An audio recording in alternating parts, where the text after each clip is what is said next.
चलिए आपको सीधे लिए चलते हैं बाराबंकी। सीएम योगी आदित्यनाथ को सुनिए। देखा है भाइयों बहनों, आज दुनिया में भारत के बारे में धारणा बदली है। भारत को लोग आज सम्मान की निगाहों से देखते हैं। भारत आज वैश्विक लीडर के रूप में अपनी एक नई प्रतिष्ठा को बनाने में सफल हुआ है। इसका कारण है प्रधानमंत्री मोदी जी का यशस्वी नेतृत्व, जिन्होंने प्रत्येक क्षेत्र में भारत को आगे बढ़ाने के लिए पिछले 9 वर्ष के दौरान जो प्रयास किए हैं, आज उसका परिणाम हम सबके सामने देखने को मिल रहा है। आप याद करिए, जब देश अपनी आजादी का अमृत महोत्सव मना रहा था, आजादी के अमृत महोत्सव में पहली बार आपको लगा होगा कि 1947 में जब देश आजाद हुआ था,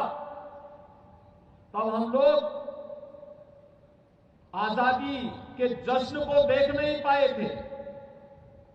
आजादी के उस जश्न में उस समय की सरकार ने आम जनमानस को जोड़ने का कितना प्रयास किया होगा, इसका कोई आधिकारिक रिकॉर्ड नहीं। लेकिन भाइयों बहनों, जब आजादी के 75 वर्ष पूरे हो रहे थे, हर घर तिरंगा के माध्यम से प्रधानमंत्री मोदी जी ने प्रत्येक भारतवासी को आजादी के अमृत महोत्सव के साथ जोड़ने का कार्य किया। आजादी के अमृत महोत्सव के वर्ष में जब देश अपनी आजादी के 75 वर्ष पूरे कर रहा था, इससे ज्यादा सुखद अनुभूति क्या हो सकती थी कि जिस ब्रिटेन पर 200 वर्षों ने जिस ब्रिटेन पर भारत पर राज किया था, जिस ब्रिटेन ने 200 वर्षों तक हमारे मूल्यों को कुत्सित तरीके से रौंदने का कार्य किया था, उस ब्रिटेन को पछाड़ करके भारत आजादी के अमृत महोत्सव वर्ष में दुनिया की 5वीं बड़ी अर्थव्यवस्था बना। और भाइयों बहनों, आजादी के अमृत काल के प्रथम वर्ष में दुनिया के 20 बड़े देशों की, जिन देशों के पास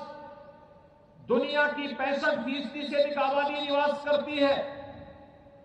जिन देशों ने दुनिया के 85% संसाधनों पर अधिकार है, और जिन देशों के पास दुनिया के 90% से अधिक पेटेंट पर जिन देशों का अधिकार है, उन 20 बड़े देशों के समूह की अध्यक्षता प्रधानमंत्री मोदी जी के नेतृत्व में वर्तमान में भारत कर रहा है। हर भारत के लिए गौरव की बात है। आज भारत का नागरिक दुनिया में जहां कहीं भी जाता है, सम्मान की निगाहों से देखा जाता है। आपने रूस और यूक्रेन के युद्ध के समय देखा होगा, पहली बार जब 2 देशों के बीच युद्ध हो रहा है, अगर किसी के कहने पर सीज फायर होकर के वहां से सुरक्षित भारतीय नागरिकों को निकालने में मदद मिली, तो पहली बार रूस और यूक्रेन के युद्ध के दौरान आपने देखा होगा। अभी सूडान के अंदर वहां पर आंतरिक संघर्ष के कारण व्यापक पैमाने पर कत्लेआम हुआ,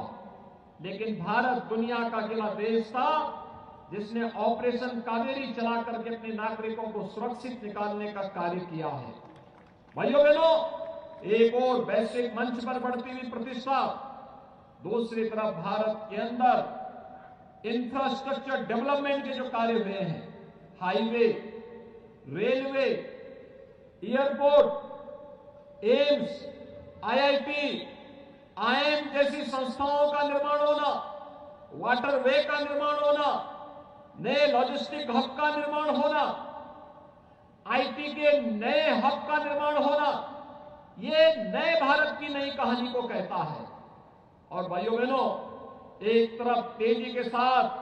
भारत के अंदर बन रहे इंफ्रास्ट्रक्चर के जो कार्य हैं, हर भारतवासी के जीवन में व्यापक खुशहाली करने और उसके माध्यम से रोजगार सृजन के एक माध्यम मिले हैं, तो इसके साथ ही हम सबको नहीं भूलना चाहिए कि आजादी के 60-65 वर्षों तक जिन लोगों ने देश के अंदर शासन किया, उन्होंने भले ही नारे भले ही दिए हों, लेकिन एक गरीब के लिए, एक नौजवान के लिए, महिलाओं के लिए,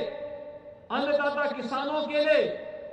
उन्होंने अपने स्तर पर जितना प्रयास आजादी के 6-7 दशक में होने चाहिए थे, नहीं कर पाए। मात्र 9 वर्ष में करोड़ों लोगों के लिए सिर ढकने के लिए आवास मिल जाना, करोड़ों लोगों के घरों में शौचालय हो जाना,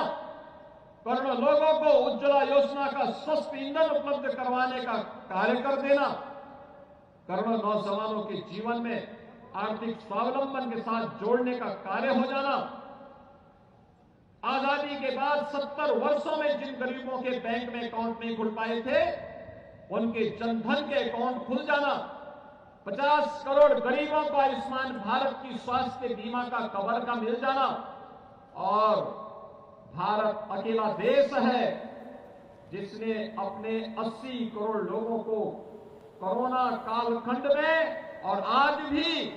लगातार फ्री में राशन की सुविधा उपलब्ध करवाने का कार्य जो कर रहा है वो अकेले भारत है।